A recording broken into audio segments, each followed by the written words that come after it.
Goototaa Oromoo Shinigatii wareegaman. Jaal Bariisoo Wabee,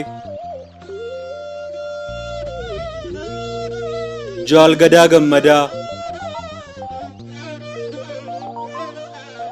Jaal Abbaa Xiiqii, Jaal Doorii Barii, Jaal Falmataa,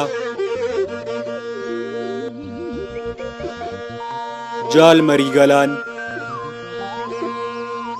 Jaal Irranaa Qacalee, Jaal Dhaddacha Booroo, Jaal Dhaddacha Mul'ataa, Jaal Faafam Dooyyoo,